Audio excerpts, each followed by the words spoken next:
Welcome to the London Independent Film Festival, 19th edition.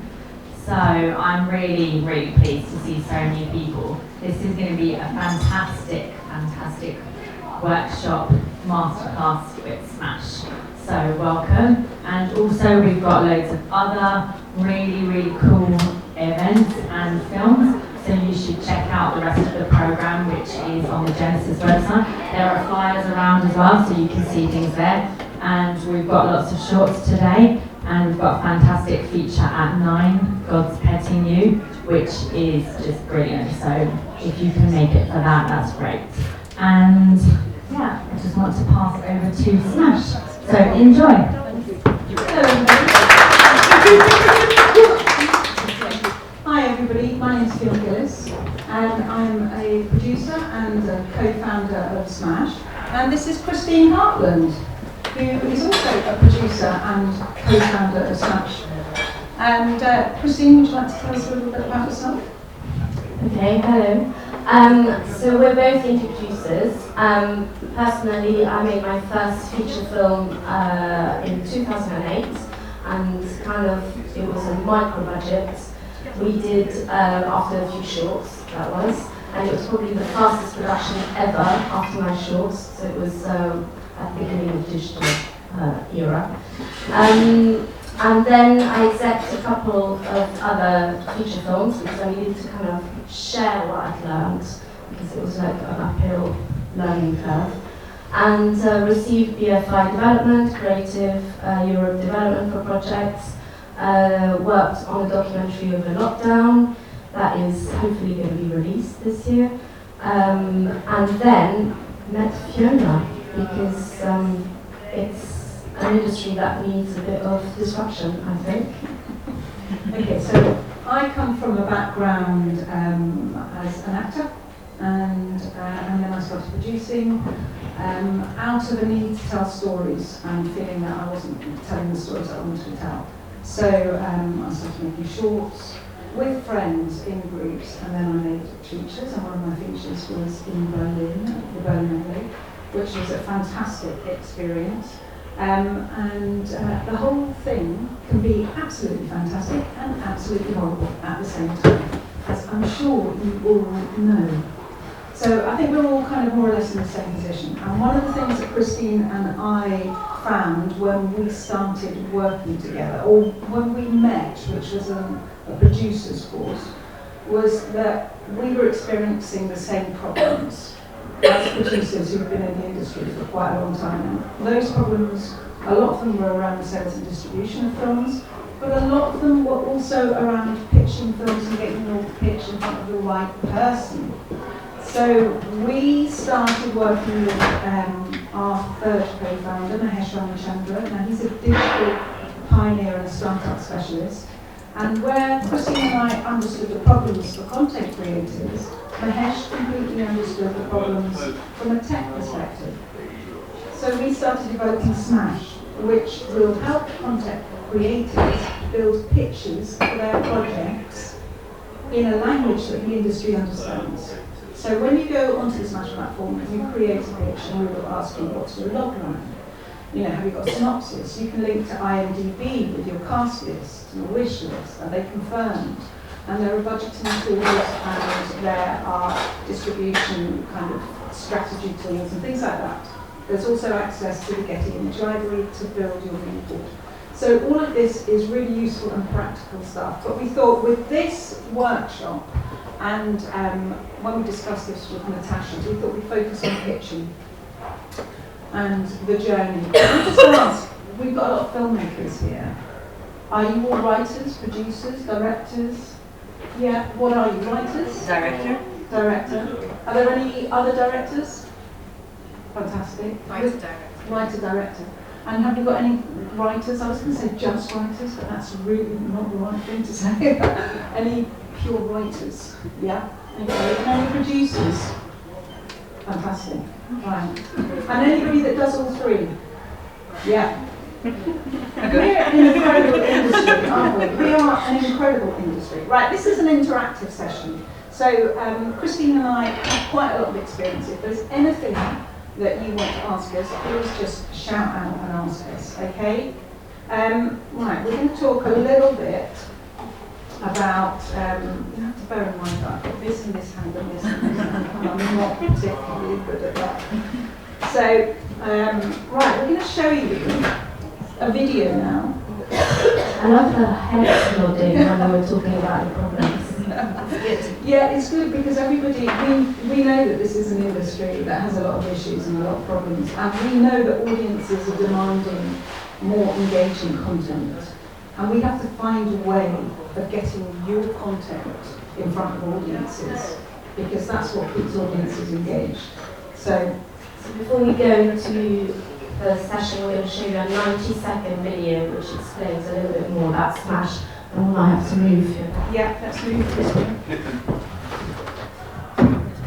So, you're a filmmaker dreaming of that big breakthrough, and you've got what it takes. A great film concept, and a script that's on point and gives you goosebumps. What you need is a strong pitch that gets you in front of the right people. I mean, how hard can it be to design a winning pitch? Well, a great film pitch is much more than a catchy logline. Decision makers want to see a well-thought-out idea that meets an industry standard. Meet Smash, the game-changing platform that helps emerging content creators get your film off the ground and helps you pitch it. Smash is a unique collection of free digital tools that helps you articulate your story into a pitch-perfect, shareable presentation. Sounds great, right? So what can you do on Smash? You can create incredible industry-standard presentations. Add your creative team, cast members, a finance plan, and even scripts or treatment. Everything a commissioner needs to make a decision. Our partnership with Getty Images gives our users free access to millions of high-resolution, non-watermarked images and videos to create dazzling mood boards. And if the thought of creating complex finance plans keeps you awake at night, don't worry, we've got you covered. Smash is plugged into a network of film sales companies who can provide you with professional feature film sales estimates. And that's not all. Protecting your IP is super important, and that's where the Smash Pitch Protector comes in. Your project is safely recorded and tracked on Smash so that you are always in control. There's a new word for film pitch presentations. Smash! Okay, so that's what we've been working on. Christine, can I do that for a second? And as you can see, it's designed to make your lives easier as content creators. It's just it's formats that make it much clearer for the industry to assess your idea. I'm just kind of looking at your pitch because I talked to the company called Slated Yeah. a while ago, and their flaw in the industry, they have set up with so-called financing partners and everything, but their flaw was they didn't actually connect the filmmakers with those financiers. There was not a lot of progress within those projects. So that's kind of like one of the hurdles that I could see within the industry not being utilized. And that's kind of what I brought up to the Slated guys. It's like, you guys aren't connecting anybody. You're not helping these filmmakers actually get projects made. So can you kind of elaborate more on that next step of? Well, I think it's a big old ecosystem, and in an ideal world, we'd have a commissioner sitting down. He says, "I really like your idea. Do it. I'll take it." Now, that's not the reality of the situation. So what we're doing to try and counteract that is we're providing formats for content creators to build their ideas, and then on the other side of the Smash platform, we're inviting decision makers, so that's producers, financiers, sales agents, commissioners, all sorts of people, to have a dashboard whereby they can see the projects that fulfill their brief. So maybe I'm Film 4 and I'm looking for a horror set on the Isle of Wight. Okay, female-led horror set on the Isle of Wight, that's what I want. I don't want to see absolutely everything that's out there. I want to see specific things, because that's what I've agreed I'm going to deliver. So I come to the Smash platform, that's my brief, and then that's what I will see. And I won't necessarily see all the other horrors that are set in Scotland, for example. So what we're trying to do is bring the decision makers over the line towards the content creators, to make them a little bit braver, because at the end of the day it's the audiences that are setting the agenda, and audiences have become much more engaged and savvy during the pandemic. They're going to switch. I'm going to have 4 subscriptions, maybe 2 subscriptions. I'm going to be with you, Netflix, for 1 month, and then I'm going to go to Disney, and then I'm going to go. That means that all those students have got to work a lot harder to retain and grow their subscription base, which is great news for us, because that means they are going to have to reach beyond their traditional commissioning boundaries. They have to come out to the wider content creation world, and that's us. That's all of us. So we're trying to make it easier for them to come out of their traditional boundaries and find all of the fantastic content creators that we have here in this country. Can I just add one thing? Yeah. When you build your pitch, there's a lot of questions, and there's also a section with hashtags. So these are really important to kind of be more they're more kind of unique selling points to your project. So when people are looking for a project, they might kind of use certain hashtags. So it's way more sophisticated or more refined actually than Slated, which is kind of more of a list, it's a database. So you're creating like a deck, basically? Yeah. Okay. So you're creating a deck for your project. So it's like Slide Bean for the film industry?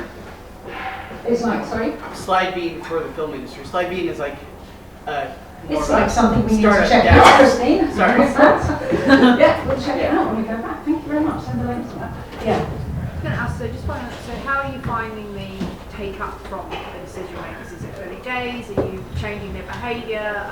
Because I think one of the problems is, and we've talked about this before, is it's like go on IMDb and find producers that produced a movie like yours, and then you spend the time tracking these people down, pitching them, and then they're not taking any pictures, or they won't meet you because they don't have the rate. They don't have the money for this, or they're looking for something else. So that I see what you're closing the gap on that. So it's we've always got to evolve. Have you noticed any evolving from the other side? We notice that there's a lot of interest in what we're doing. And it's funny because actually they're a very traditional group, but because of the change in audience behaviour, they are being forced to step out of their comfort zones, and that's good.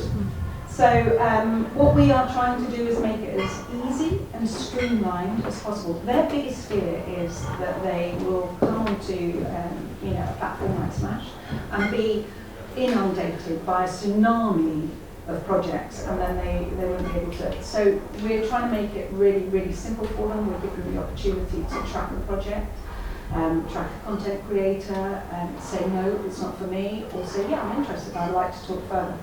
And we're building up that side of the platform. I should say that we are in early stages, Smash. We're at beta stage, so anything that you guys come on the platform and anything that you see that you think we could do to improve. After all, we're content creators and we're doing this for other content creators, and we need the feedback from you. So that would be really, really good. Now we've got a couple of things that we can do. We can talk through the journey of a film from your pitch right the way through to kind of having it in front of an audience, or we can do some pitch tips, things that we have learned, because obviously we've pitched films and we're now out pitching Smash as a company because we're pitching to financiers at the moment. So on some levels it's similar, on some levels it's very, very different and weird and scary. Very good. But there's a lot of similarities. So we can do both of those. We can talk about the journey of your film and your project and the things that you should maybe be thinking about right at the early stages, and then we can go on to the pitching tips, or we can focus on the pitching tips, and then we can work together as a group and try a bit of pitching. Sorry, I came a bit late, but I get everything. I'm more interested about the pitching is okay, but what about the money? Because things won't move without the money. So let's get to the money. Let's get to the money. Yeah, sorry. Yeah. We're all in the same position. Yeah. We are all in the same position, okay? And I would love to say, I have a check here and I'm going to want it, but I have no answer. It's a really, really disastrous part of our business, I think. And as producers, we are constantly trying to get money for projects. We are chasing it all over the place. You know, maybe you're working with a first-time director, and private equity says, oh, I'm not going to put money into your film because that person hasn't got a pedigree and I need to see it. And then the sales company will say, well, I can't take a risk on that. I don't know what it's going to be like. And so your budget gets smaller and smaller and smaller, and then you as a producer, you don't get paid anything. You know, you've gone from a 6-week shoot to a 3-week shoot to, 10 days, and you'll get it out really quickly. So it is a perennial issue. So unless you're getting money from the BFI or Film London or one of those boards, then kind of it's really, really hard. And I wish I could say I knew the answer, but I'm being really honest here, I don't. Do you have access to those type of like grants and like, I guess, funding options like from BFI or Channel 4, things like that? Is that something that Smash has? Yeah. No, we don't at the moment. What we will do further down the line is one of the things that we're looking at potentially. I mean, at the moment we have financiers that are coming onto the platform that are looking to board projects earlier. So what you will find you're doing, are you a producer or a... Both, producer and director, yeah. Welcome to this sad world. Oh, the optimism. I know, you carry everything on you, but it can be really, really good. Mm-hmm. So what you find, or in my experience, and I think probably in Christine's experience as well, you're getting a bit of money here, a bit of money there, a bit of money there, then you lose that bit, and then you've got to get more from it. So you're constantly trying, very, very rarely is anybody going to say, I'll finance the whole thing. So you're getting maybe a post-production bit. In fact, maybe we should go through the slides that we've got for the projects, because this might be useful. Is there any documentary filmmakers? Okay, so if you go on the Smash website, there's a call out on the call section. And basically there's a production company who has direct-ins with BBC 3, Channel 4, and they're looking for very specific types of documentaries. So that's kind of part of what we're trying to do as well. So at the moment, until the platform, the second part of the platform is built, we're doing kind of manual, semi-manual kind of matches. So if one of your documentary fits the description, you can just create your pitch and then send it to the email, which is below. So, and we're going to do more and more of these, basically. And in that situation, that is a production company who are looking for new talent. So they've come to the Smash platform because they're looking for new content creators who will create documentaries for them. So because they then will go in and pitch to the BBC, the chances are that they will be financed, because they have a reputation and they've done all of that before, but they'll be working with new content and new content creators. So that's the kind of way we're trying to work, is have established people connecting with newer content creators and bring them into the industry that way.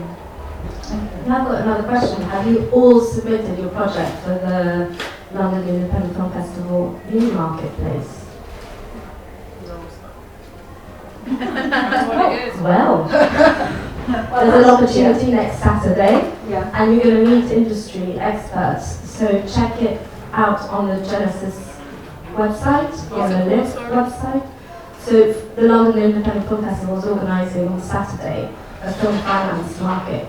Okay. So these are the kind of initiatives you really need to be kind of going for it and apply, and basically, I know it's hard, we've been there.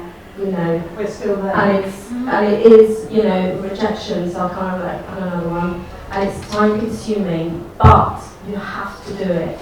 Otherwise, it just doesn't work. It's hard. So we have got one of our slides that's going to cover the film market. So you'll see, the way that works. You submit your project. If you get selected, you can you have an opportunity to pitch to industry professionals, and they. Maybe you are pitching to a company that has the money to make your project. So it's always worth doing. Right, should we start off? Everybody's got a variety of things. Are they narrative features, documentaries, shorts? Yeah, is there anything I've missed? Television also. TV as well. Okay, fantastic. So we're going to talk about your idea, and what is the kind of, these are just things, these are tips that you will all know inside out, but it's always worth reminding ourselves about. You said that, however, how many times do we get pitched at and people forget to say what genre it is or what the story is, beginning to end, or any of these obvious things. Yeah. Many, many times, that's why we always repeat it. Yeah, that's So true. make sure your pitch is structured and tick everything. And one of the things that I personally really like is the how about beginning with what if. I really like that as an opening line. What if, kind of, I don't know, what if there was a tsunami in London? What if there was this, that and the other? And I think those are really useful details and characters as well. It's very, very easy to leave the characters and focus on the storyline. And it's the characters that will make everything very different and will give a richness to your project. Okay, so thank you very much. No, Christine's really good at keeping you on track. So, know your audience. This is key. And it's something that we both have to do as producers all the time. Who's this for? Who's going to watch it? Where are you going to find them? How will you engage them? And what's the minimum and the ideal budget that you're going to do it for? So the minimum budget and the ideal budget are obviously very, very different. So, whenever I've made a film, I've always thought I could make it for this, but I would like to make it for that amount. I have two budgets running concurrently and think about what you're prepared to lose, how much you could focus on, if you have to take the budget right down, what can you not afford to lose and what can go. So I think those are really useful things to think about. So development, production, post-production. Are we on to that one, Christine? And just before we move, Yeah. in terms of reducing your budget, little tricks is actually giving a break to a crew or HOD. So if you know someone who's an art director in a short, basically you can give them a break on your first micro-budget feature because they'll gain something out of it. That's kind of how I worked. Or back in 2008, when TV was not so cool, but film was super cool, now it's the other way around, weirdly, we used to work with TV people because they wanted a credit in the feature films. And sometimes this still applies. So it's kind of finding the people you can kind of coax into your little world and your project, obviously. But you need to pitch. Again, it goes back to pitching. It's not just for finance. You need to pitch your project to everyone, whether you're a writer, to a director, to a producer. But if you're a producer, to the crew that you're going to go, tell you what, I'm going to pay you minimum wage. Right. You need to kind of get the best people on board. So that's really important. If you're constantly pitching. Christine's absolutely right. And one of the things that I think is very useful is to remember why people will do your project. And they'll do it because they're emotionally engaged. It's a story that works for them, because it's an opportunity. And make sure that you can surround yourself with a team that are all vested in your project. So why you can do it, if you're just here for the money, then unfortunately I know you're going to get paid a lot better, and on Tuesday somebody will call you from a Netflix thing and you'll go and do that. Unless you're really invested in the project, you won't stay. So if you're making a short and you've got a minimal budget, make sure that your art director, that your DP, maybe for them it's a stepping stone to something else, so that everybody understands why they're doing it and you all work together. That means that you have a really strong creative project and everybody will give their best, even though you're paying them minimum amount. That's my laptop. Never forget about food and the importance of food on set. Okay. So again, you're going to pitch at every single stages of your film, and they'll all be different. Again, so we keep saying about pitching, but it is literally, it never leaves. and it'll be slightly tweaked because you'll be asking different things every time. So, one of the key things is when you're pitching is your audience. You know that. Who's listening, why they're listening, what do you need from them, what do they want from you. And your pitch will always pivot according to who's in front of you and why they're there. So, exactly as Christine said, that could be you're pitching now to a sales agent, earlier you're pitching to a financier, later you're going to pitch to a potential crew member, and you're always going to have to change that focus. Maybe it's an actor. You know, you're going to always have to think about that, and that can play into your social media further down the line. I'm going to say something. Sorry. For prepping your release. Okay, so right at the very beginning of the project, when we're at the pitching stage, we're also thinking about the release at the same time. And I know it seems like it's a million miles away, but it isn't. And if you can tie in those various elements, one of the key things, No, keep going. one of the key things that I was going to say is think about your festival strategy early. Okay, so this is a film that I would like to be in the short film section of Toronto. Therefore, I will have to submit it by May. Therefore, we need to shoot it in January. And then, so if you work backwards and think really clearly about your strategy, suddenly, before you know where you are, you have a plan. And that's a really useful thing. You can work everything towards that. Okay? And once you have a line in the sand, this is when we're starting. We have to film in January because we're going to be in Toronto in September. So suddenly, you've got something that people can coalesce around, and you're on your way. So, yeah. Oh, sorry. So within the budget breakdown from on your site, do you include that marketing value as well? Because that's a very important expense that filmmakers often kind of discard. Yeah. And you have to do it in order to, publicly get your product out there. Absolutely you do. And I think the thing that happens to a lot of filmmakers is you focus on production, post-production, edit, and then by that point you are on your knees. You're exhausted, fed up with the whole project, and really you want to move on to something else. But that's when you should be focusing on selling it. So you're absolutely right, you need to have money in the budget. Yeah.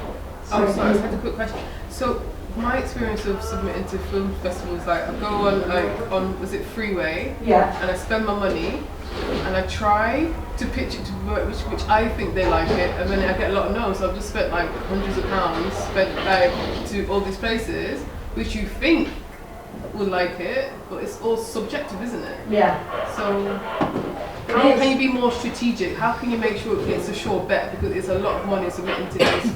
It's like a business. Like people email me every day, like submit your film. I think they just want the money. Yeah. One thing I would say is the British Council.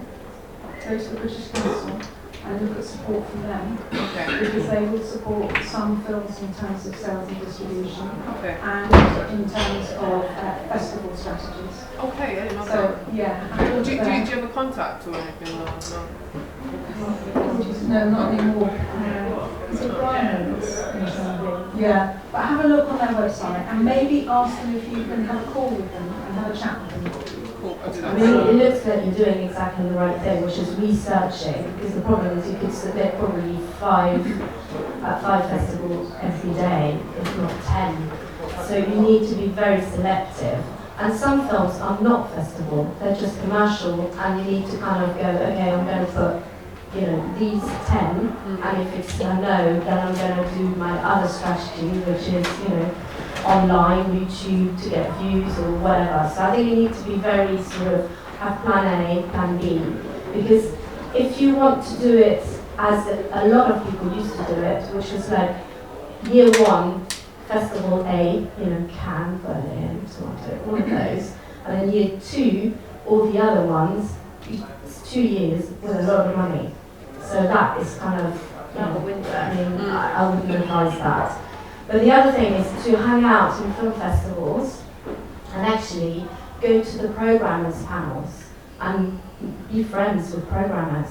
Are they advertised then? So I'm typing as you go. Are they advertised? I never knew about this program's panel. Like, does this one have one? Or like, do they just? So I'm not sure if there's a program, a festival program, a panel here, but definitely in Berlin, Cannes, etc. And there's probably quite a few, so it's worth it. That's helpful. Thank you. Yeah, it is definitely worth it, and it's worth finding out who programs and maybe dropping a line. Can I just add one little thing?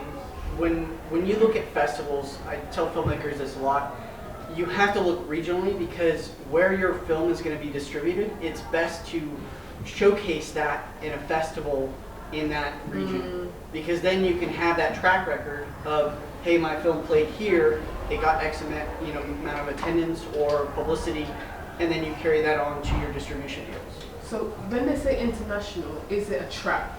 Because sometimes I go, this is an international film festival and it's English speaking, and you think it might, and then I don't get accepted. I'm just like, oh, is it a trap to get money? There are some festival which is just money making. You really need to get on the BAFTA list and all of those lists. The BAFTA list. Yeah, there used to be a BAFTA. Yeah, there are certain recognised. Sorry, hi, I just jumped in, so I apologise, I haven't seen most of the presentation. But I'm just a big fan now, and I just kind of worry if I premiere it at some festival, smaller one, the bigger one is more likely to reject me. Is that right? Yeah, a lot of film festivals want a European premiere, an international premiere, a global premiere. And you think, what's the difference between the world premiere, they call it as well. Yeah. I just got accepted to first festival, and I only put in like literally 4 days ago, and I'm horrified because it's just some small festival in Romania that gave me award. I don't know whether I should go ahead. I don't know what to do now, really. Well, it depends what you want as a journey for your film. If it's a Romanian film, and it makes sense to. Yeah, I would like the BAFTA qualified festival, so that's why. Okay, so you can see which festivals qualify for BAFTA, and then which festivals, as a result, qualify for Oscars. Which festival, a lot of those festivals. I run Fright Fest, which is the UK's largest horror science fiction thriller film festival. The main thing is. And the August, we show about 70 features and about 30 or 40 we don't demand, even though we're a massive festival, we don't demand premiership, especially on the shorts. Yeah, which is great. Features we kind of do. Usually we say it should be at least a UK premiere. If a film is good enough, if it has been around the houses a bit, then we sometimes recommend that we want generally to have a UK premiere. So I think from a filmmaker perspective, do your research, find out whether the festival has accepted your film is good enough for your film. Because there's so many festivals, there's festivals going on all around the world every single day of the year, and a lot of them aren't really worth going to. Because, unlike the London Independent Film Festival, there's really great opportunities like this and all the stuff that's being planned. So this is a good one to have your film in. Whereas some can be very shonky, so you have to tread very, very carefully. You can buy Best Director or Best Actor awards from some of these not so good festivals. And also you have to be very careful when you're submitting that some festivals will rip you off because they make all of their money from the film Freeway, which is the best, which is our platform we use for Freeway. That's the best platform to submit the film to. They charge an absolute fortune. £75, £100 or £150 per submission, which you're just blowing into the air. And I'm sure none of you can afford thousands of pounds worth of submission fees.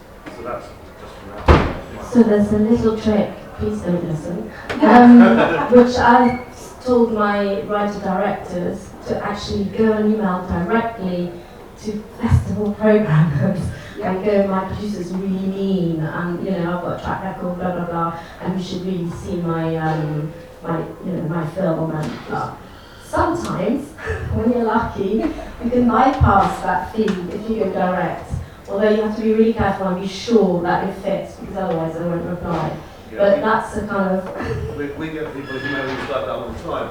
And look, we don't make a lot of money. We get some sponsorship money and blah, blah, blah. So we do, require people, even though we only charge a really minimal fee compared to a lot of festivals.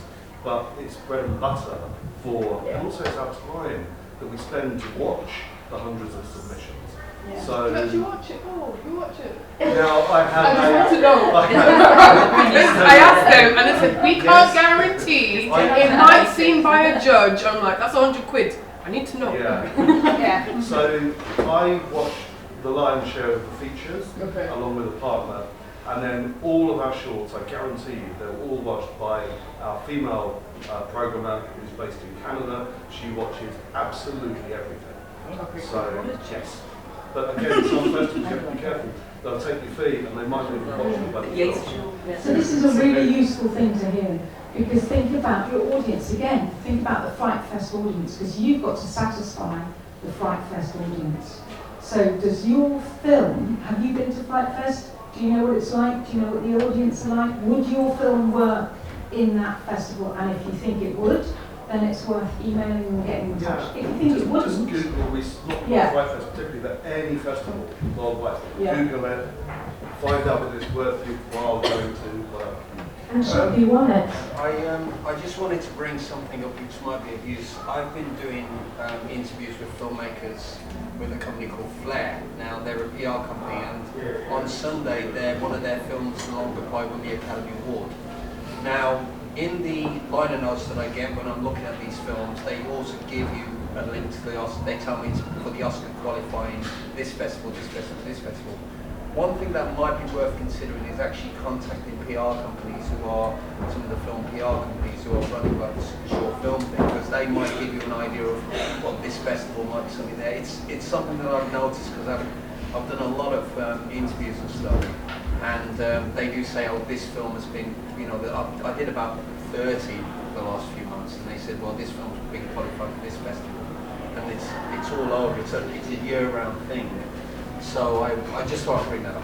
No, it's worth thinking about. And, you know, to bring it full circle, when we're talking about pitching, it's part and parcel of that. At this stage, you are pitching your project. You're thinking about your audience. You're thinking about the festival and the festival's audience, and where you can place this film, therefore where you can go for the money, where you can get the cast. All of those things come into your pitch. So, And remember, I mean, some festivals which are wider, so not as focused, they have themes that they need to kind of cater to. So your film might be brilliant, but they just don't fit in their remits. And if it's not accepted in the festival, it doesn't mean your film is not good, you know. Then you can try and find another way and build an audience and kind of try to sell it or get views, and then kind of move on to kind of build your platform for the next project. With your decks, do you have an option for choosing like which festivals that maybe? We're not going to festivals No. yet. Okay. not yet. Watch this space. That could be one of your ideas when you come on stage. Submit it. News, films to read. Yeah, I was just going to say that I mean, I have the same sort of struggles as you, and I think there is a massive gap in the market for helping people with their film strategy, because I mean, it just seems like there's so much, you know, there's so many pitfalls with every festival. It's just a huge sort of minefield to get yourself through. And obviously, if you start your sort of film idea from the beginning of like, I'm going to make this for this festival or for these festivals. But if you do what I did, which is make a film and then go, now what? You know, it's really like, where does this fit? Where does this go? How do I create a strategy? Who do I go to ask? So I do think that there's a real demand for that, because people just say, oh, just do it, just submit it. But there has to be a strategy, as you say, because if you go to the wrong places first, they won't accept it, but, you know, or they do accept it and then you can't get into others. It's like, but what order do I do? It just seems really like it would be helpful.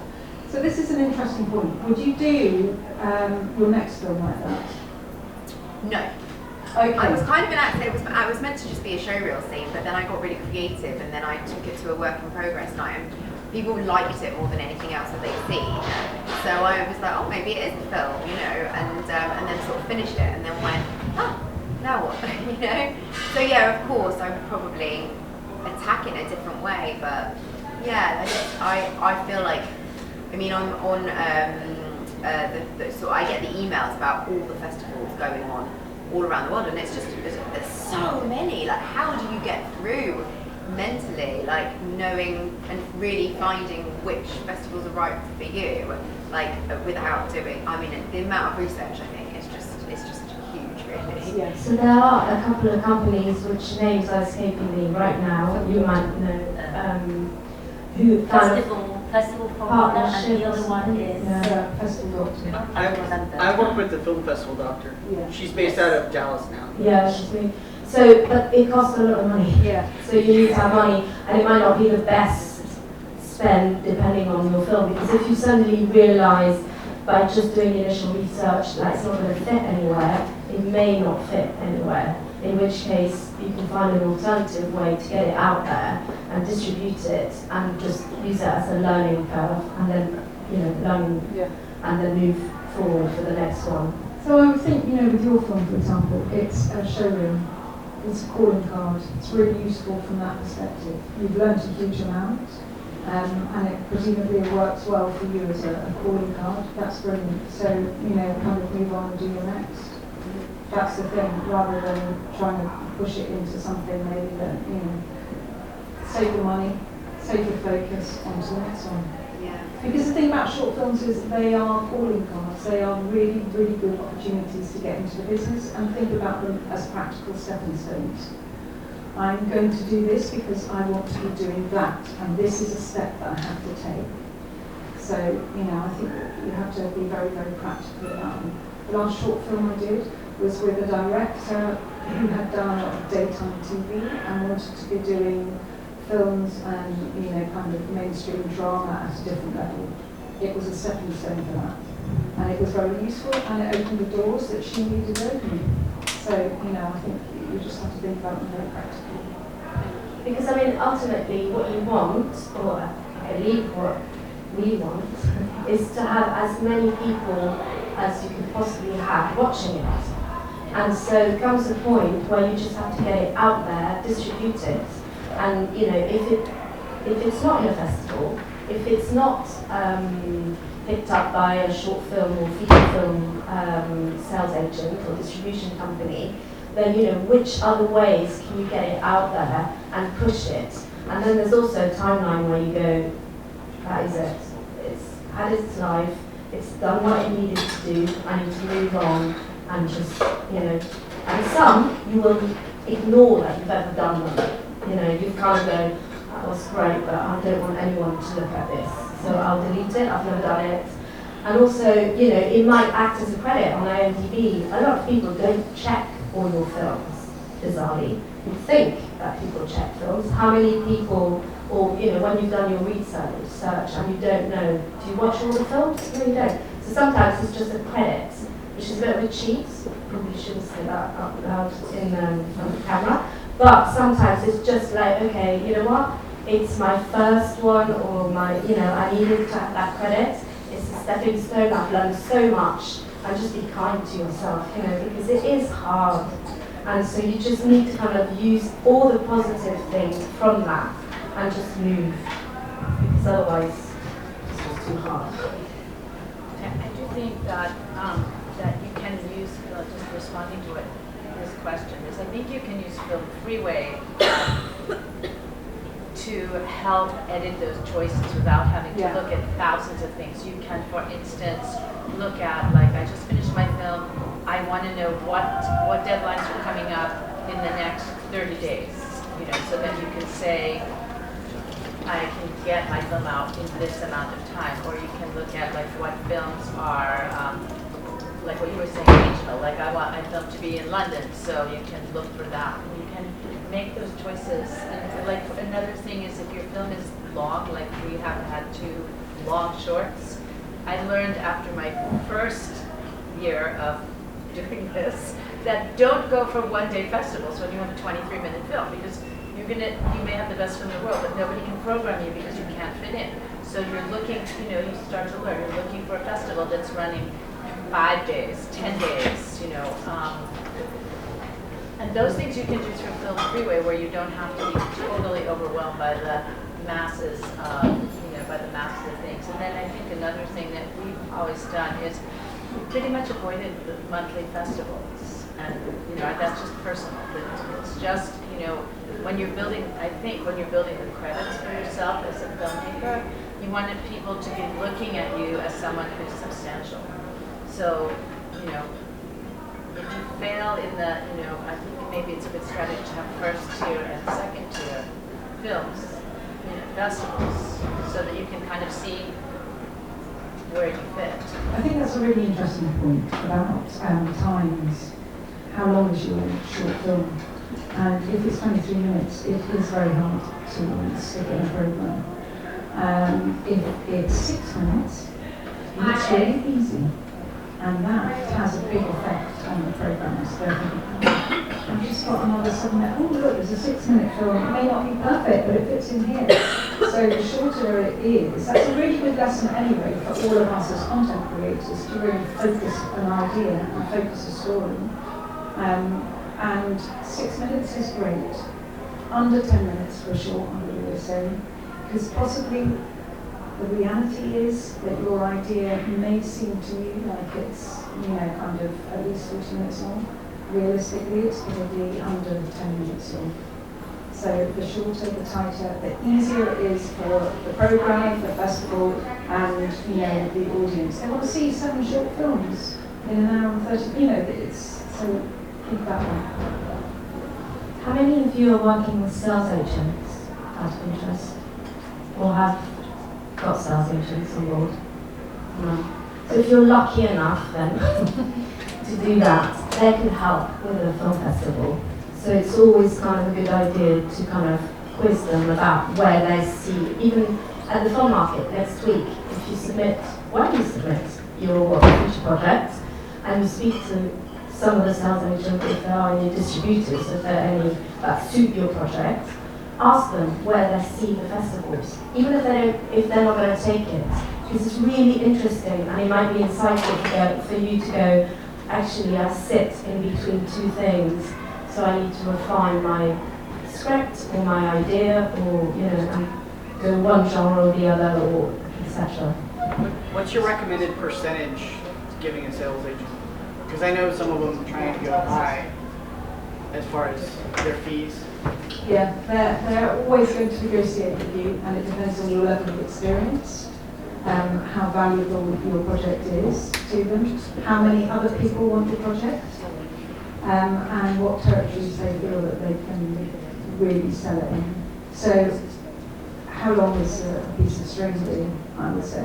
What would you say? So in my experience, the thing you definitely need to do is cap the expenses, so you know how much money, and try and, because they will recoup the money from the festivals and the markets and the flyers. Theoretically, they're doing a lot of work to sell your film, because otherwise why would they take your film? They don't need, you know, films that they don't believe they can sell. But the other thing, in terms of percentages, if you go to me and tell me I'm going to give you 30-40%, and you go to me and say, I'm only going to give you 20%, guess which one I'm going to make? Put a lot more effort in selling, you know. So 100% of everything, of nothing, is literally nothing. Just kind of going, actually, it's not just about numbers. And if they do a deal, a good deal, then, you know, but it is experience, and it is finding who it is. But sometimes it's not worth pushing people down, because ultimately, you know, the motivation is for them to make money, and hopefully you recoup. That's a different story altogether. Yeah. So sales agents are very important when you get to when you've got your first feature and you've got it out there. Or you're thinking of making your first feature and you want to bring a sales agent into the process early. So you sit down and talk to them. One of the things that we have on the Smash platform is a sales agent who has decided that she wants to really support and empower content creators. So she is putting together film sales estimates for producers. And they're really useful. In general, how would you connect with sales agents? Get in touch with them. Get in touch with them, say I've got a project that's, you know, kind of whatever type of genre, going back to the pitching earlier on that we had. I've got this cast list, we're shooting here, is it the kind of thing that you're interested in? And certain sales agents will be renowned for selling in certain areas and certain genres. We were talking to one the other day and they're looking for commercial, female-led, high-end pieces of work. That's what they want. They want to board them when they're kind of halfway through, maybe a little bit earlier, but they need big names in them. They're really, really prescriptive about what they're looking for. So others are looking for, kind of horrors. Others are looking for teenage drama. They're very, very different. So again, it's research. That's the thing. That whole area of the industry is really interesting because it's being disrupted. Those traditional ways that sales agents have worked are all changing to our benefit, probably further down the line. So it's an excitingly disruptive point. So are they becoming more like producers? Yeah, a lot of them want to get on projects earlier, and a lot of them are seeing the amount of money that they're making shrink. A lot of good projects are going, producers are going to streamers straight away, cutting them out. So, it's getting harder and harder for them. I mean, submit to film markets in terms of, there's not that many. So, Galway's a good film market as well. Cannes has a film market, Berlin. All of these, London. So, and hang out. Film market. It's where you get the opportunity to pitch your film to people. So there's one in Birmingham. There's one through Film London, the production finance market, but there's also the micro market, which is part of Film London. That's a good one to get involved in, and that focuses on projects that are under $1 million. The budget's under $1 million, and usually it's first or second time directors. So once you can get into a room in a film market room, you sit down with a lot of people and pitch your film to them. Yeah. Sorry. Just briefly, can you describe what a film market looks like, what actually happens? Yeah, really simple. The first time that I went to a film market, I was thinking, what's going to happen? What's going to go? It's just a big room with tables. And dating. Yeah, it's like speed dating. And you sit down opposite somebody and you say, hello, I've got a film that's blah, blah, blah, and they say, next. Okay, and then you sit down, next. And then you sit down with somebody who goes, that sounds really interesting. Tell me more. Give me, some of the flyers, or get in touch with me after the film market and we'll talk further. And realistically, in these situations, all you want to do is have a chat with the person. If you do a really hard sell on them, they've only got a few minutes and they'll be a bit like, I have seen 45 people today and I really don't want a hard sell. Let's just have a chat and then talk to you later about your project or something like that. But have all your stuff with you, so you've got your pitch doc, you can share it really easily with them. You're up to date with everything, you've got your card, maybe you've got your LinkedIn, whatever you've got, you have everything to hand that you can share with them.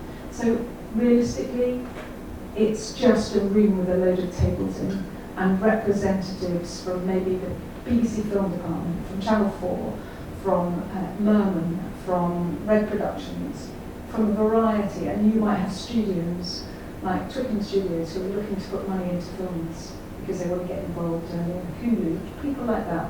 So it will be executives. Hopefully you're speaking to someone who's interested or has expressed interest to your project most of the time. When you submit, there's an official submission.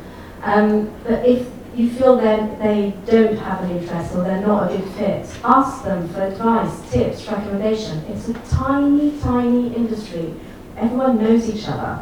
So, it's what can I say or what can I do, or is there anyone else you know? Use that time, because more often than not, they'll go no. Or, next, call me when you've got cast. Call me when you've got 50% of the finance. Call me, we're all there, we've been there. So it's great to keep that dialogue open, but kind of carry on and just kind of use that opportunity. They're industry experts at the end of the day. Christine is absolutely right. If you sit down and you sense, oh, you don't like my project, it's not going to work for you. Okay, that's fine. But is there anybody that you think it would work for? you know, use those kind of opportunities where you connect and then, you know, they can say, well, I'm not going to give you a commission because I'm not interested in the project, but I can certainly tell you that you should get in touch with such and such because I know that they're looking for them. So, you know, it's about conversation, really. Just going back to your lady who's a sales agent, is she very early doors interested in talking to people, or is she someone who wants to see the projects more fully fleshed out on the platform? And are people interested before she gets involved? Yeah, she'll want to see projects. What our sales agent that we work the lady with, that you're working no, with? she is, so she's a sales agent who's been in the business for a long time, and what she now has done is crossed over to our side to empower content creators.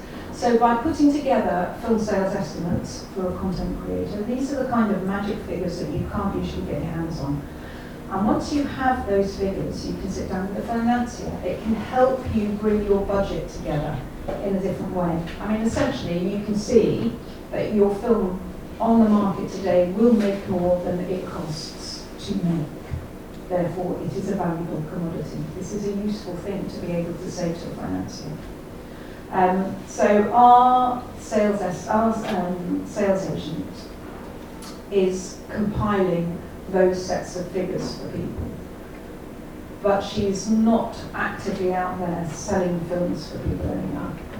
But you need to fill in, when you, I mean, if you go on the pitch builder, you need to fill in, that's the only time where you need to fill in every section and upload a sales and distribution strategy. You can't give figures if you don't know the cast. It can be wish list, it can be, you know, not attached, because then that gives you an idea of figures and to then further raise money or unlock money. But that's where you really need to have your finance plan, where you're going to get the money, the budgets, etc. And then she will kind of make, you know, a few comments, or kind of, usually when we've sold a few of sales estimates, she's always come back and said, I see this film more for streamers, so try and get you know, all territory deal, or this is probably more sell territory by territory. So it's good to unlock as a producer. It's really useful. Yeah. So shall we move on? Yeah. Okay, so this is an example of the film sales estimates that she will produce. Film sales estimates, as we've already said, are very useful for producers. They look at what your film is hopefully going to get in each territory throughout the world and the value of it. Now, these are figures that normally you only get when you sign up to a sales agent.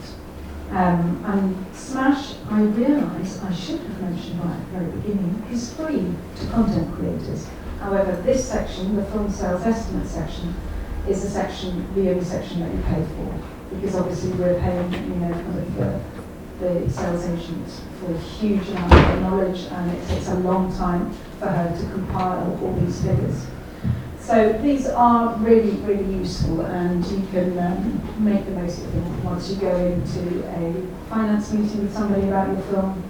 I've got my film sales estimates. I know it's a valuable piece of work, potentially.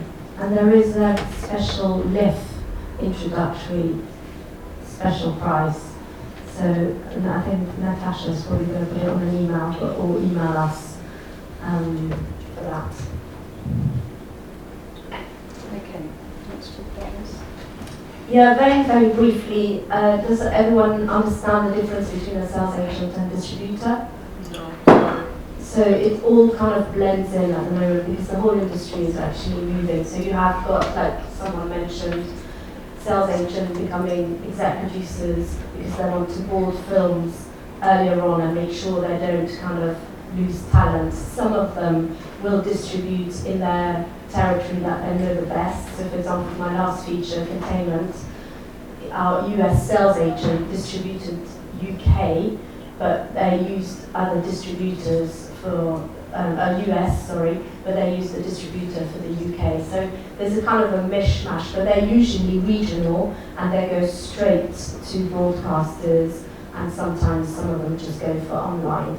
So if you do it yourself, which you might have to, which I have done, you kind of lose on the expertise, but it's much cheaper, it might be faster, it might be better for your film because you can't find anyone. However, they do have some knowledge and they do have contacts. So Sky will not speak to you, they will speak to a distributor and your sales agent. Self-distribution, I believe some of you probably have done that, if not for your shorts, for a micro-budget feature. So, yeah, I mean, know your audience is the one thing that is super, super important for self-distribution, because otherwise you probably end up in tears, I think. But you probably can make more money. There's a great guy called Peter Broderick. I believe he's still kind of doing self-distribution. He swears by self-distribution because basically that's how he thinks. You get nearer your audience and you make money straight, so you bypass the distributors and the sales agent. But you have to, as an indie filmmaker, you have to choose whether you're going to spend the next 6 months doing that or move on and do your next project. So it's something you have to really work on and also know your reach. So that's quite important.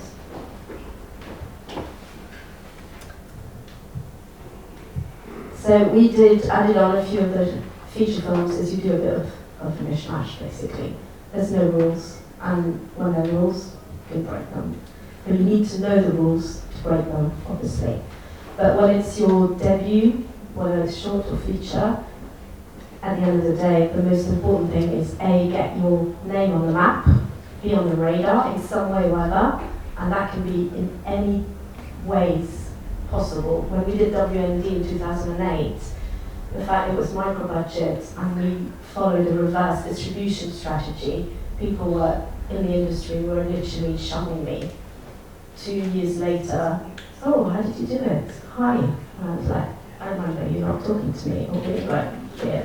So, you know, if you break the rules, expect that and just carry on and doing it. You might be too early, like we were, so you learn and you move on. But, you know, it's things like that that are kind of, you need to do what you need to do and to make sure you're out there. And sometimes it is not following the kind of traditional journey out there.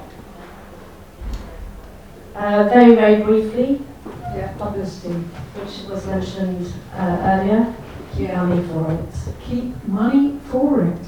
And plan it when you're pitching and when you're thinking right at the very, very early stages. It's key now. You can really raise the profile of your film before you've cast it, thought about, you know, kind of how you're going to distribute it. You can create the buzz for your film. That's one thing as content creators. We have a little bit of power of that in the very early stages. You can really, really up the ante on this. So it's worth thinking about your strategy. Putting it into your timeline, we talked about the timeline earlier, working back and including your strategic moments for VR, that this is going to happen at that time, therefore we should be there. We should be talking about it, even though we're not filming it for another 6 months or another 4 months. We should include that into our mindset.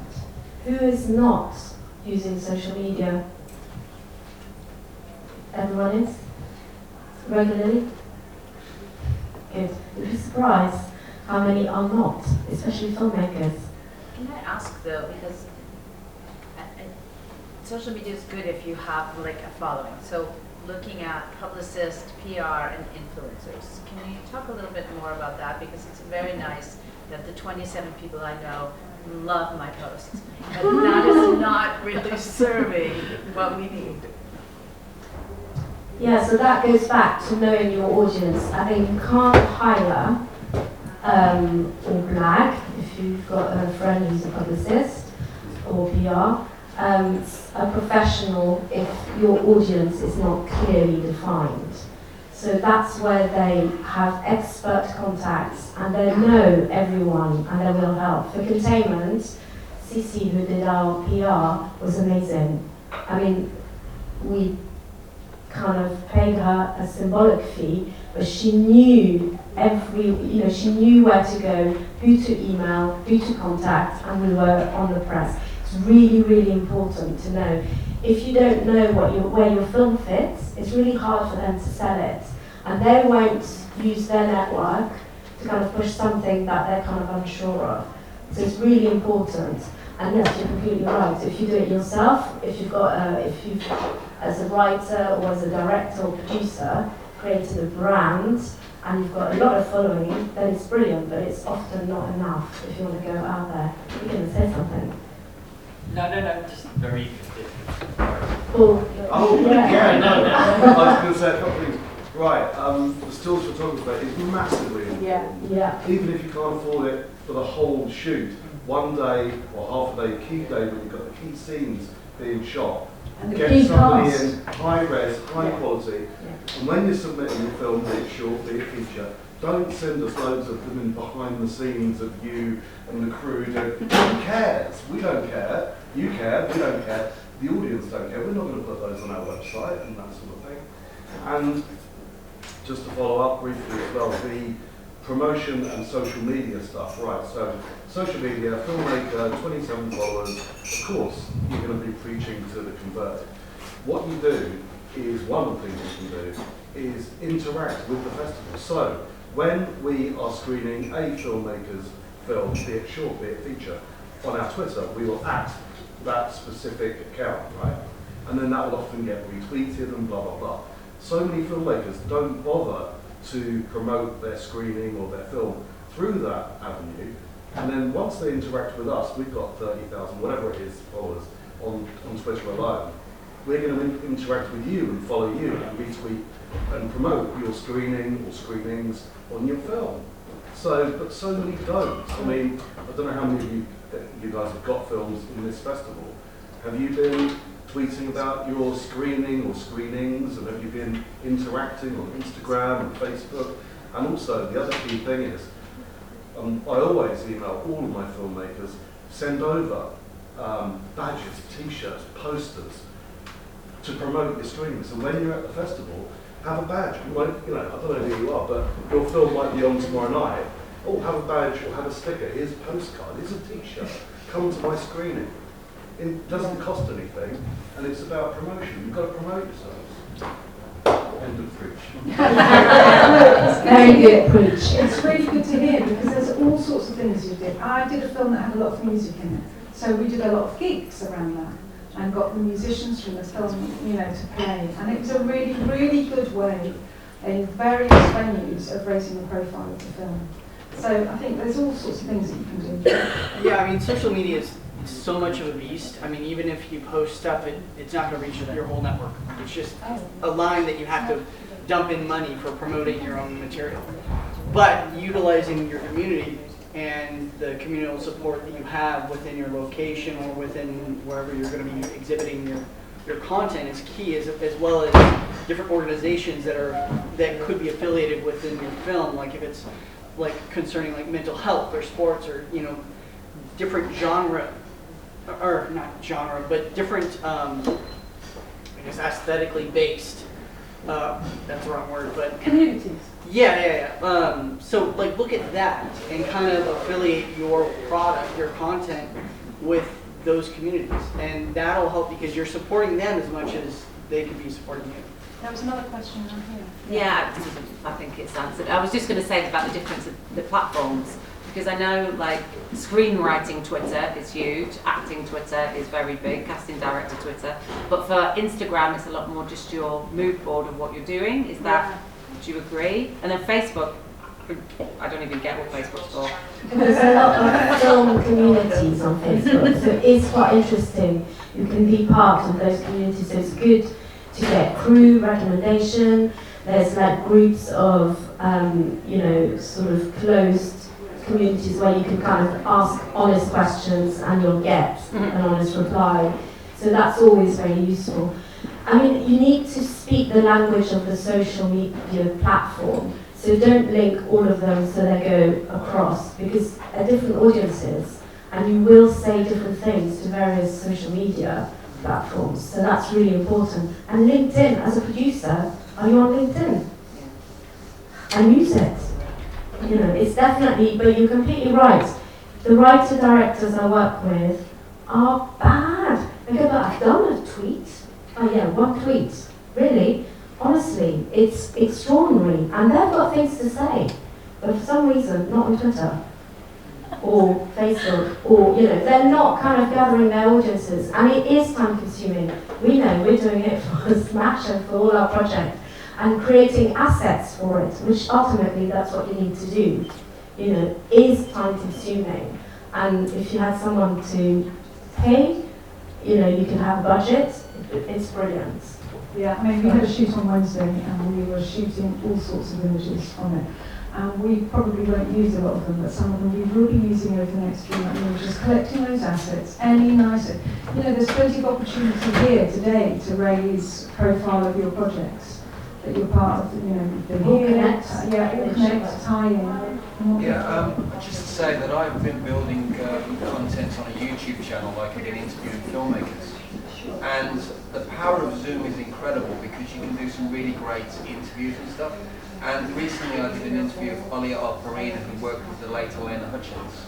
So, what's great is I was doing it for Paris and stuff, and the great power of actually putting stuff together is good. So it is about utilising the best video content that you can do. YouTube's fantastic for that. So, and with Zoom, for example, they give you like half an hour free. So if you want to set up conversations with filmmakers and stuff, it's a really good tool to have. So, and then the good thing is you can put it on your own brand and sort of post it wherever you want. So, I think that's, that just proves the power of it. And you never know who's going to be watching that stuff on there, and it's been really helpful. So I just want to mention that.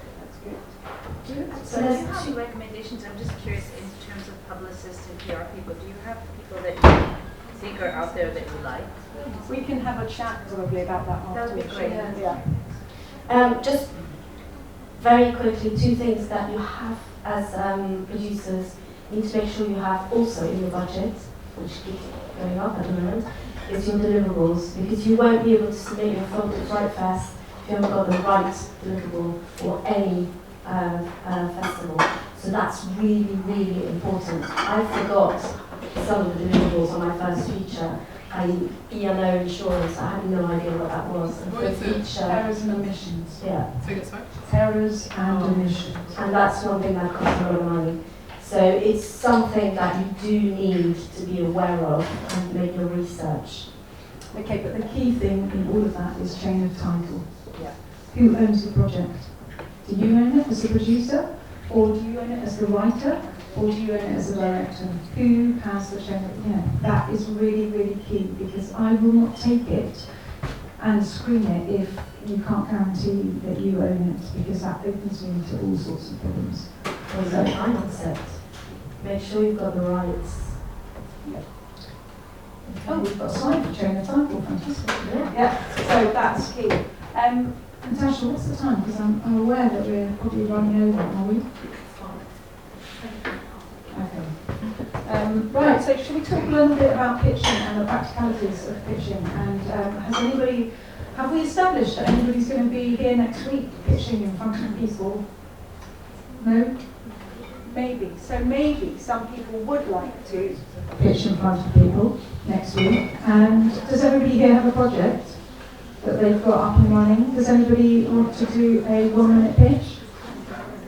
No. Well, that was pretty resounding right across the board. No way. Missed opportunity. We are a load of filmmakers and content creators together, okay? This is a safe space. We can have a practice of pitching together, okay? There's nothing to lose and nobody's judging anybody else. But if you are going to go to the film market next week, you are going to have to pitch your project. It is an awful thing, and people always talk about the elevator pitch and what's it, but you just have to get used to saying, I always say, like, Smash is an IP marketplace. It's a 3-sided marketplace. It's something that, it's taken us ages to get together a little line that says about Smash, and you have to keep saying it and saying it. The more you practice, the easier it becomes. You never know when you're going to be standing beside somebody at a bar and you find yourself saying, hey, did I tell you about Smash? It's a 3-sided market. Well, you've got to have it at the tip of your tongue ready. So all of you have projects. I'm sure that you've got a log line that would work for those projects. And do you want to just stand up and say what it is?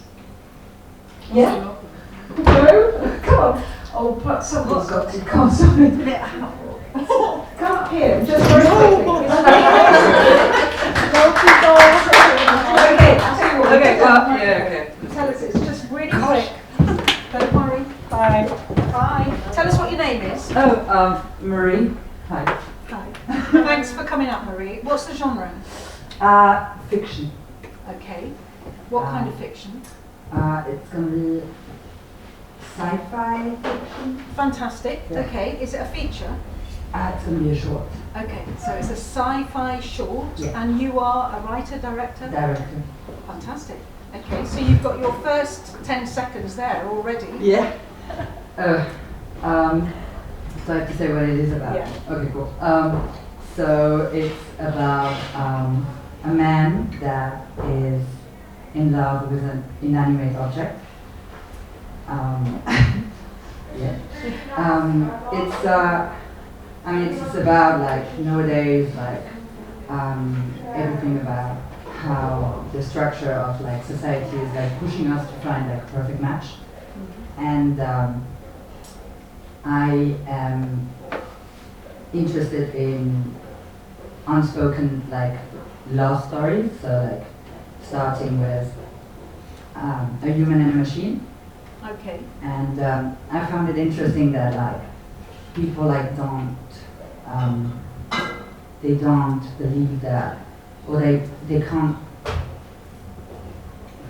how can I say, they don't realize, or they can't like love themselves anymore.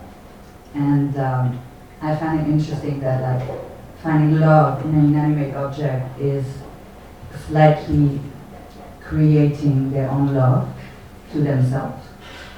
And it is not accepted by society for some reasons, because it doesn't work, apparently, but I disagree. And I want to like, yeah, create that like love story there. What's the story? So, What's the story? So the story is that man, John, who works in a dating app company, for that specific dating app, which is like who everyone is like signed up for, like to find the perfect match. And he doesn't want to sign up, he doesn't want to do it, and there's a lot of pressure from like the co-workers. And because he has already found his love, basically, and he is pushed into like a party organized by the office, and he meets Emma, who turns up at this party, but like she doesn't really seem to be like part of the company, but like she's just there, and she's also like very like by herself. And they decide to go home to his, and this is where the whole, this is where we discovered what the object is, more or less. So I was looking for like an object that is comforting, that you can share with two. Something that is comforting, and also sexual. So I decided that it's going to be the bed. The bed. So there's this, situation where they end up on the bed, and there's this in between, like, kind of like discomfort coming from him, knowing that he has to prove that like he can like have intercourse with a woman or with like someone, like a human being, on the person he loves. And there is this like very weird action happening. And interestingly is that he will confess to Emma that he is in love with an inanimate object, which she takes like in a good way, but at the same time laughs. But like not in front of him, obviously, like just afterwards she goes out, she's like, But at the end,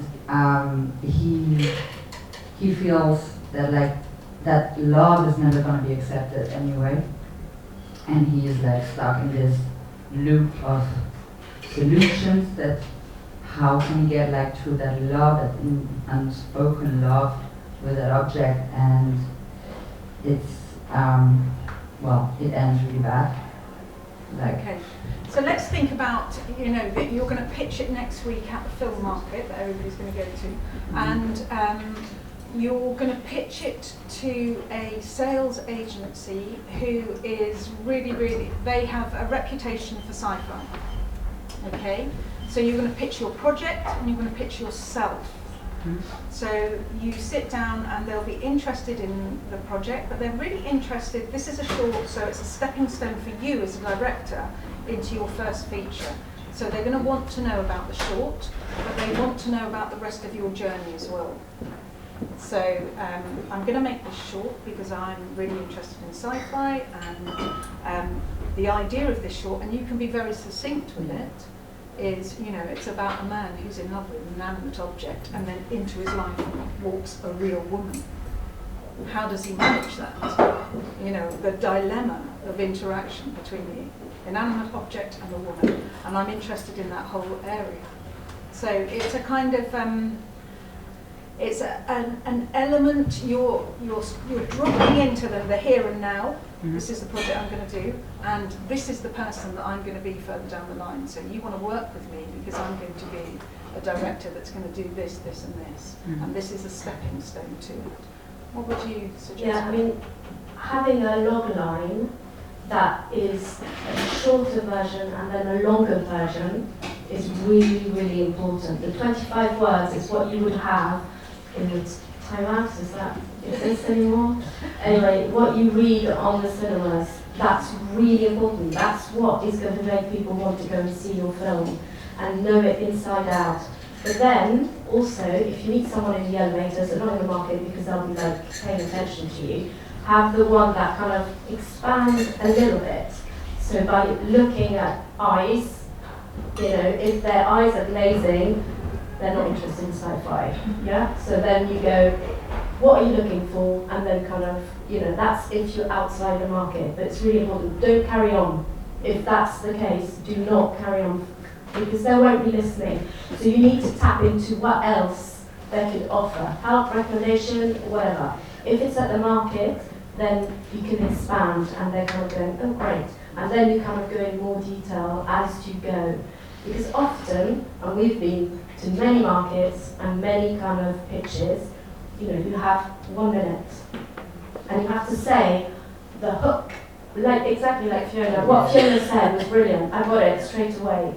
You know, and then if I like it, okay, I want to know more. But that's the hook, and whether it's a 1 minute, 3 minutes, 10 minutes, it's 20 minutes usually a meeting. And you want to kind of sell yourself as, you know, I'm doing shorts now, but I'm going to do feature, or I'm writing TV, I want to do films, or I'm doing, you know, micro budget, I'm going to ultimately want to do higher budget, etc.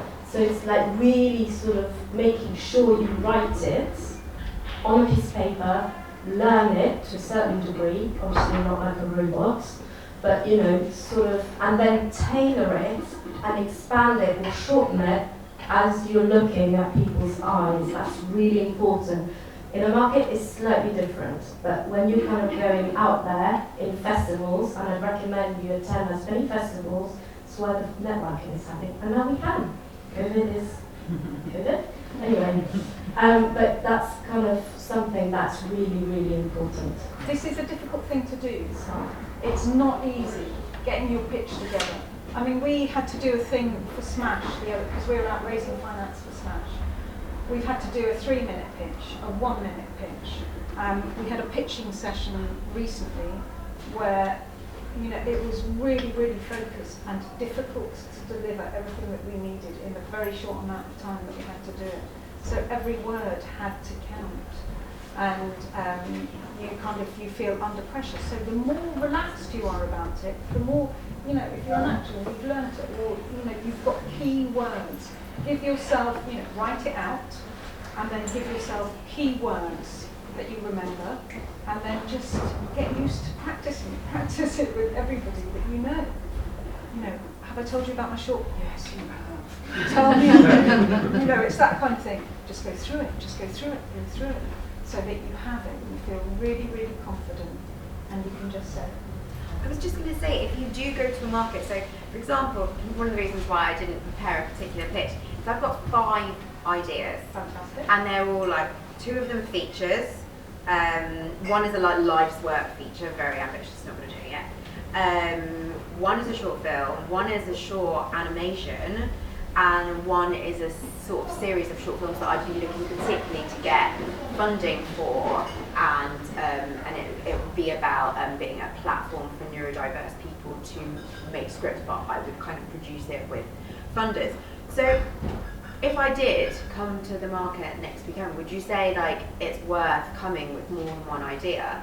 In your head, definitely. Yeah, and then going finding the right person for the right idea, and then kind of seeing which one is like a fish, which one catches. Absolutely, as Christine said, you've got one idea, you've submitted it to the film market for next week. Maybe you get selected, you come along, you sit down opposite somebody, and you realise, oh, I can see that missed it. Okay, you're not interested in that. I've got this. Is that the kind of thing you're looking for? Okay, that's not going to work either. Tell me what you're looking for. You know, it's that kind of thing. But then sometimes you will sit down opposite somebody and you can see that they're not interested, but you know that when you were outside, you were talking to somebody who had a sci-fi. This is what this person needs. So you can put them together. You know, this industry is about collaboration. We're not all in competition. We're in the same arena and we're all creating different things. So if you talk to each other and you know what everybody's doing, then you can share information. Yeah, sorry. I don't have time to do one more, but a guinea pig, but I have to bring this up because it's reality. Obviously, I'm a black person and I don't want to be pigeonholed just as a black filmmaker. Yeah. And I don't want to be overlooked because I want to tell stories which happen to have brown or black people in it, but I feel that I get pigeonholed and people just see me as a black filmmaker and they don't see it as marketable. I want to be like the Bridgerton, like you just put actors are actors, stories are stories. Yeah. So how do I navigate these spaces where as soon as I say, oh, I have a black woman in it, oh, no, you're not marketable. So how do you have this, how do I know how to pitch where I have black people in my films without being siloed? It's a really good question, and it's something that we come up at the moment. We're coming up as women in tech startup, you know, in the tech world, but you're women. People don't give money to women in tech. Well, that's ridiculous. Why? Because we've got really good ideas and we return a lot more on your capital in the first place. So, you know, that's traditionally the way it works. So, you know, you should relax and listen to what we've got to say. So I understand that, you know, the kind of getting over those hurdles and those barriers is really hard. And I can't say that I have a complete answer for you, because at the end of the day, it's about the story. So you have to get them to buy into the story, regardless of the colour or the, you know, disability or the ethnicity or anything of that character. It's about the story. I just want to talk about women and moms and just stories about parenthood, what happened to have some black people in it. So research comparables, you know, other people in the industry who have been doing or pushing comparable stories, comparable films, comparable TV, books, podcasts, you know, go wide in terms of who else is doing something in that space, and then see whether you can kind of go there and then kind of talk to them. But it isn't, I mean, we're doing exactly that for Smash, you know, female funds, all that kind of stuff, creative industry funds, you name it, the obstacles are huge, exactly like for us as indie film producers. But that's kind of how, because if you pitch to someone you know is not going to buy that story, you know, they're just, their eyes are going to glaze and they're not the right audience, so to speak, for your pitch. So it is kind of trying to see.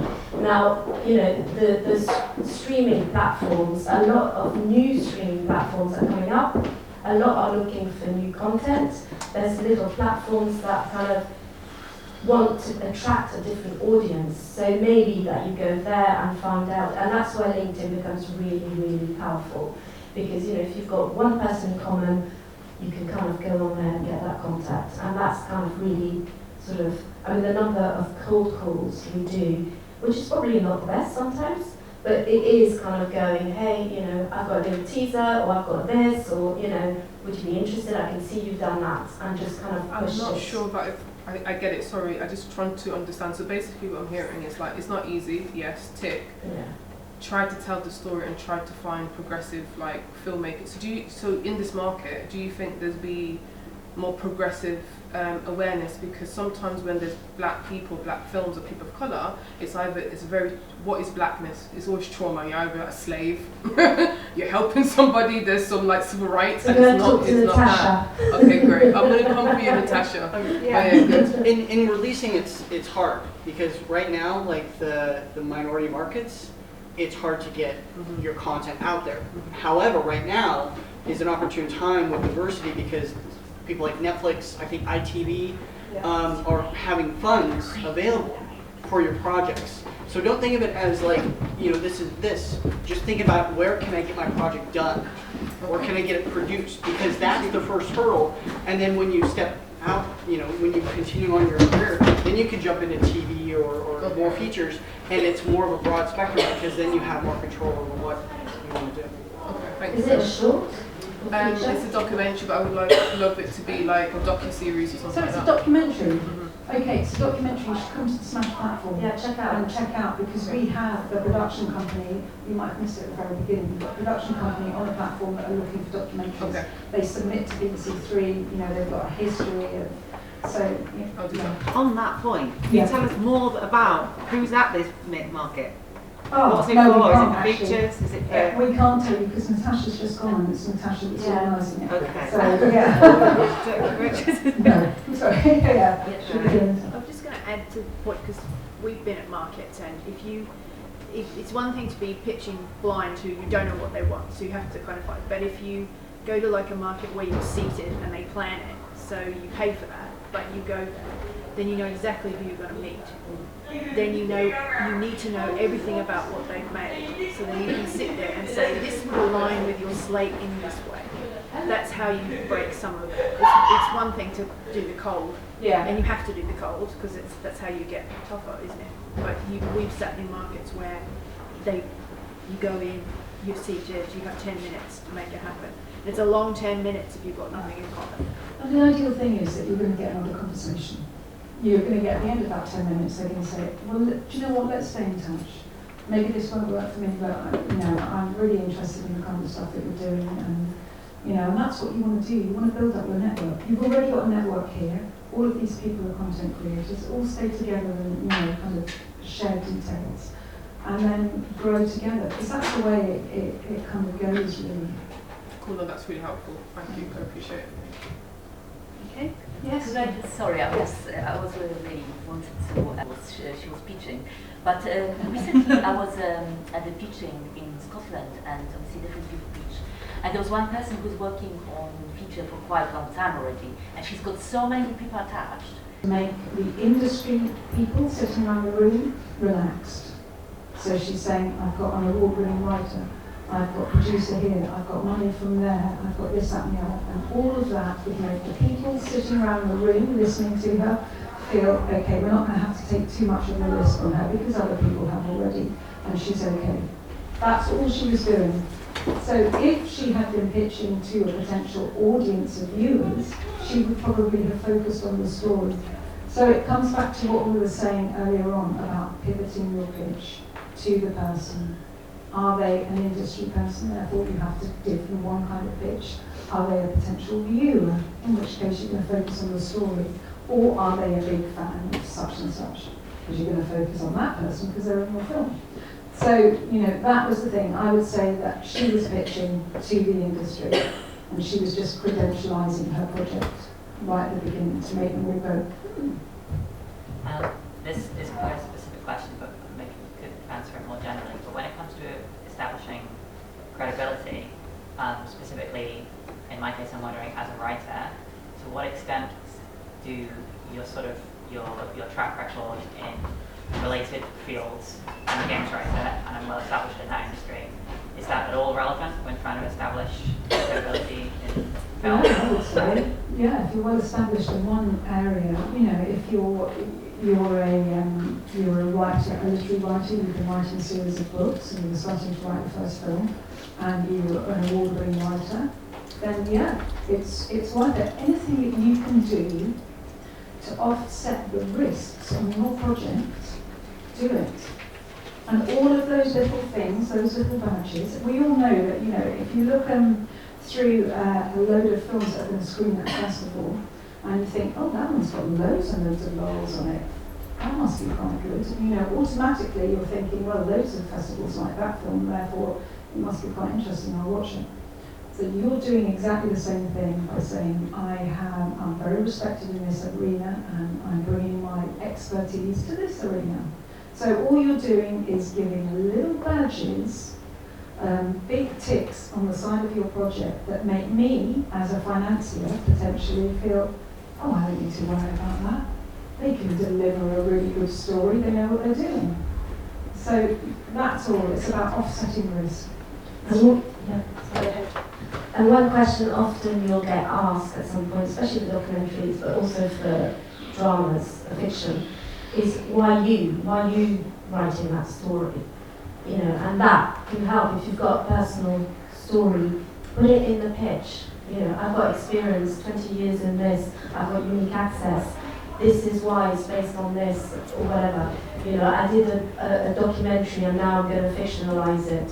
Whatever that USP, unique selling point is, put it out there, share it. You had a question? Yeah, it kind of based on the credibility. At the same time, on the other hand, how do you convince them that not only it's a good idea, but like that they can be included in that idea, they can contribute? Because for example, I've got an idea for next short, I've got it pretty much sorted, most of the production is semi-sorted, all I need is the money. So am I just going to come to a guy and say, can you give me money please? Or like, how can I actually convince that person that they have something to gain onto it, more than the idea, more than the name, but like a possibility to be involved in this and contribute? Okay, so what you're trying to do is sell them a stepping stone to something else. So you're going to be involved in my film because you are you're a line producer and you want to be a producer. So this is a stepping stone to you being a producer. You're going to be involved in my film because maybe you're a dream operator and you want to be a sound designer. So you know you're giving people a tangible reason to get involved.